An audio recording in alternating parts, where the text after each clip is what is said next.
gagasan para filosof Timur, tokoh-tokoh dari Timur. Nah, saya awali dari quote saja dulu sebelum nanti ke teknis membersihkan pikiran kita. Ada quotes menarik yang ini pernah juga kita kutip di beberapa sesi tentang kekuatan pikiran, yaitu dari Buddha. Beliau mengatakan bahwa hidup kita itu dibentuk oleh pikiran kita. Kita menjadi apa yang kita pikirkan. Kegembiraan itu mengikuti pikiran yang jernih, seperti bayangan yang tidak pernah pergi. Quotes ini isinya 3 hal secara sekaligus. Yang pertama, hidup itu dibentuk oleh pikiran kita.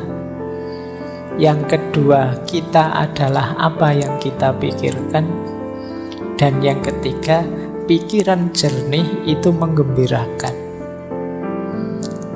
Sebagaimana bayangan dengan sesuatu yang dibayanginya.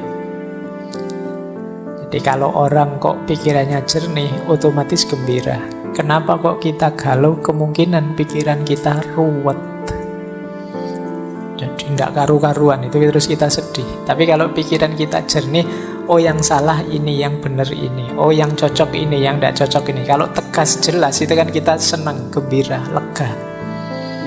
Tapi kok masih banyak kerumitan-kerumitan, keruwetan-keruwetan, tidak jernih, itu biasanya kita masih galau. Maka kegembiraan itu mengikuti pikiran yang jernih. Dan diri kita itu dibentuk oleh pikiran kita. Kalau kalian menganggap, Pak, siapa sih saya ini? Saya ini orang rusak loh, Pak. Nah, kamu sendiri menganggap dirimu orang rusak. Itu kan berarti nanti ketika kamu menjalani hidupmu, kamu akan memposisikan dirimu sebagai orang yang rusak. Jadi kita adalah pandangan kita sendiri, pikiran kita sendiri tentang diri kita.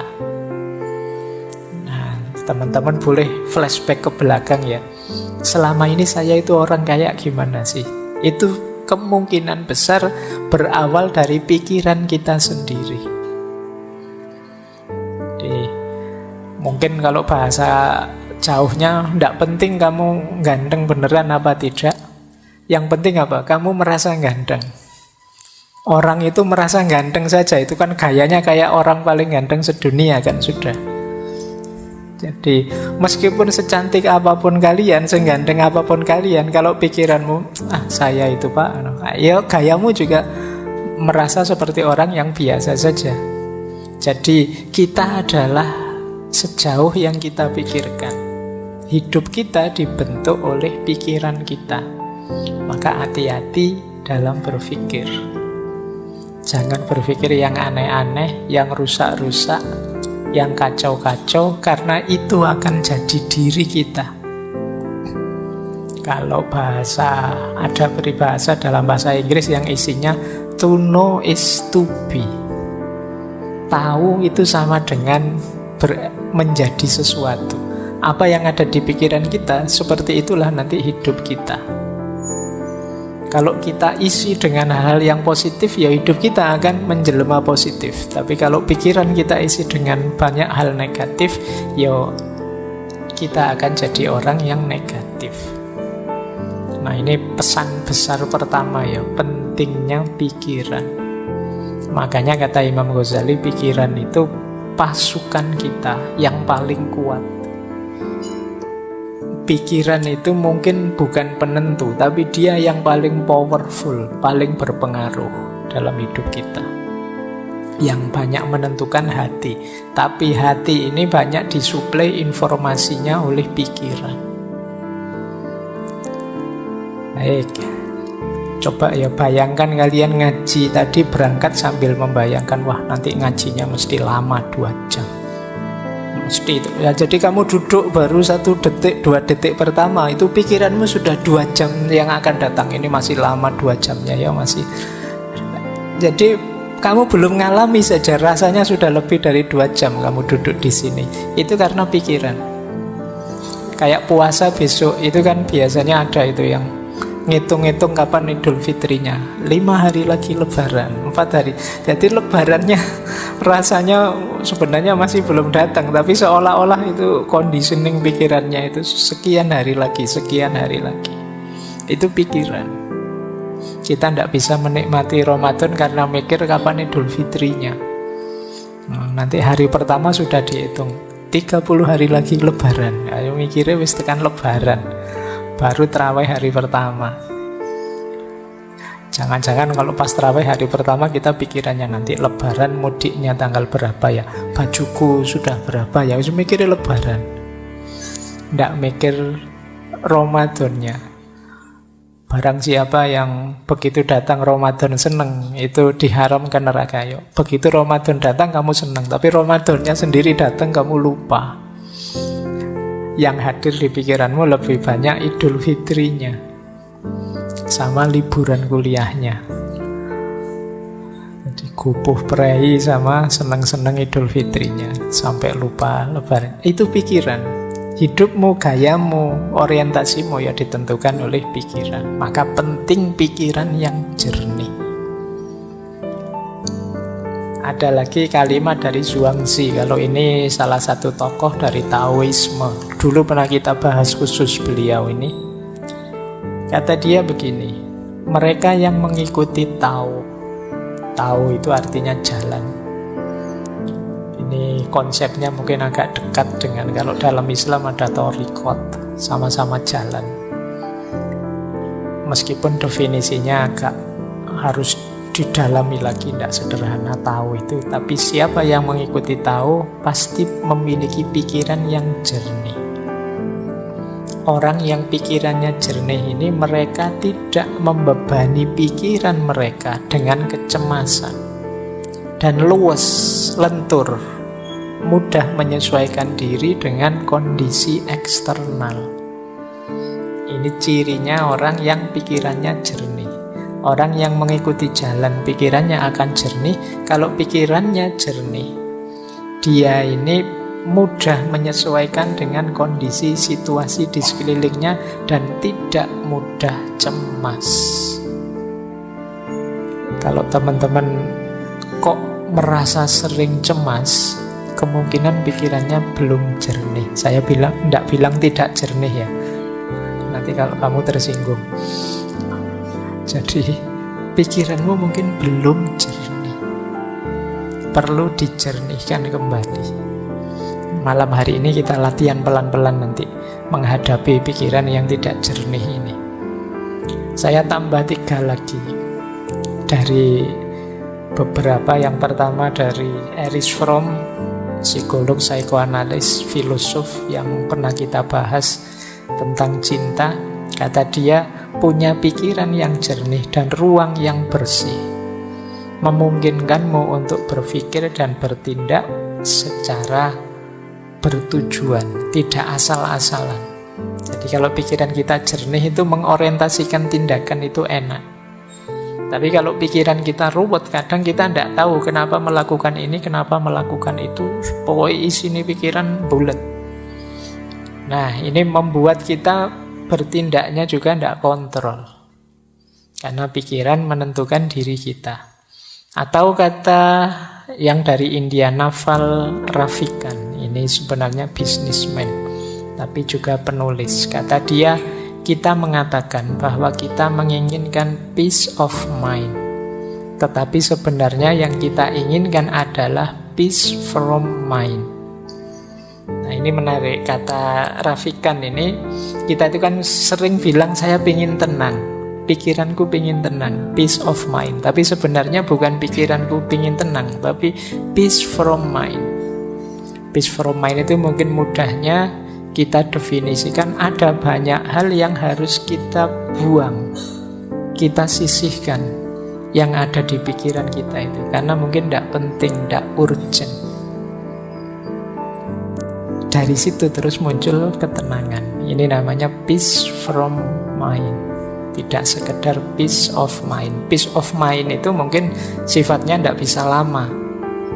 Tenang dulu sebentar, kayak kalau kemarin pakai teorinya Schopenhauer kan pakai musik saja bisa untuk peace of mind. Tapi kalau peace from mind, membersihkan pikiran dari hal-hal yang tidak penting, tidak jelas, tidak ada gunanya, itu akan menenangkan. Nah, silahkan nanti teman-teman ya, boleh dicermati isi kepala kita itu selama ini apa saja sih. Bisa tidak teman-teman coba dibayangkan sejak tadi pagi sampai malam hari ini, itu sempat mikir apa saja.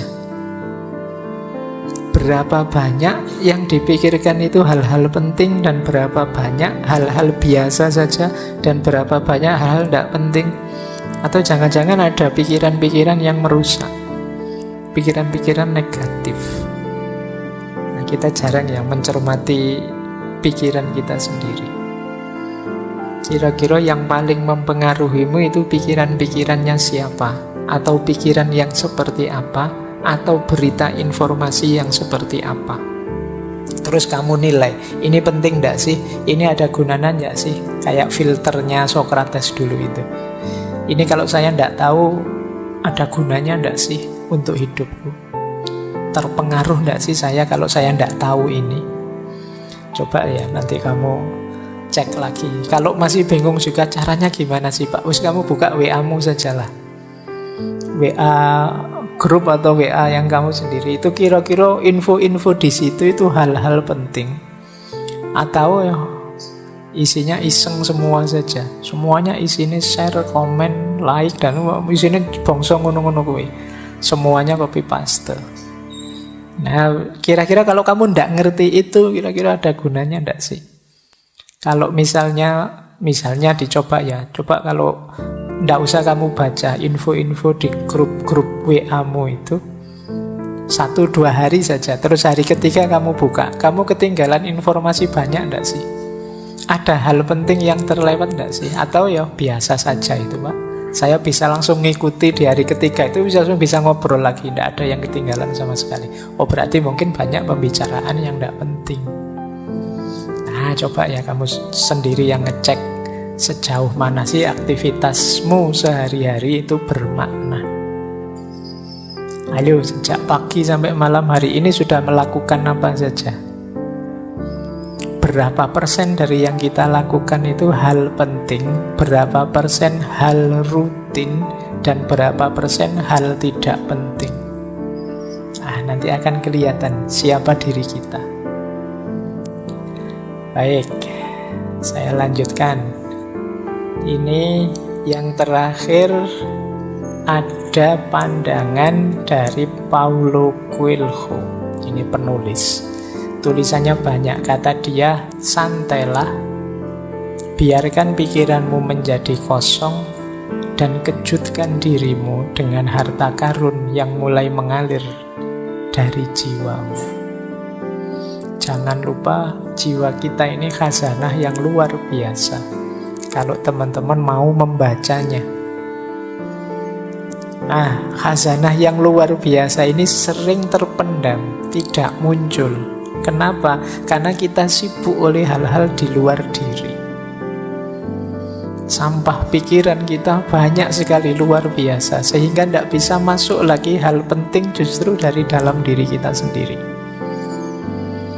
Maka kata Coelho, santailah, coba. Tidak usah mikir apa-apa, biarkan dirimu jernih. Nanti ada banyak hikmah yang mengalir dari jiwamu. Ada banyak wawasan-wawasan yang mungkin mengejutkanmu. Jadi makanya kalimatnya, kejutkan dirimu. Betapa luar biasanya dirimu, cuma kamu tidak sadar saja. Baik, ya ini sebenarnya memprovokasi kita untuk berpikir jernih. Ayolah, menjernihkan pikiran. Hari ini banyak distraksi yang membuat kepala kita ruwet. Jadi saya sering didatangi teman-teman muda, mahasiswa dan lain sebagainya yang itu mengkonsultasikan sesuatu yang sifatnya hanya overthinking. Jadi sekedar cari ruwet saja, yang tidak ada manfaat praktisnya, tidak ada manfaat idealis nilainya untuk hidup praktisnya. Nah ini tidak saya salahkan, ya tetap luar biasa, betapapun nambah wawasan, nambah ilmu itu bagus. Tapi kalau bahasa saintifiknya kurang tepat guna. Jadi ya nambah ilmu oke saja, nambah wawasan oke saja. Tapi kalau bisa ya yang paling tepat guna, manfaat untuk meningkatkan kualitas dirimu dan kualitas hidupmu. Jadi jangan hanya dipilih, wah rasanya ini menarik Pak. Ya kalau menarik ya banyak hal menarik, luar biasa. Tapi itu manfaat enggak untuk hidupmu? Penting enggak untuk peningkatan kualitas dirimu? Baik, ya mumpung masih muda. Jadi kalau timbunan wawasanmu itu sesuatu yang manfaat, baik untuk dirimu dan untuk lingkunganmu, ya insya Allah nanti kalian akan jadi orang yang hidup seperti dijanjikan Allah. Semakin nambah ilmunya, semakin tinggi derajatnya.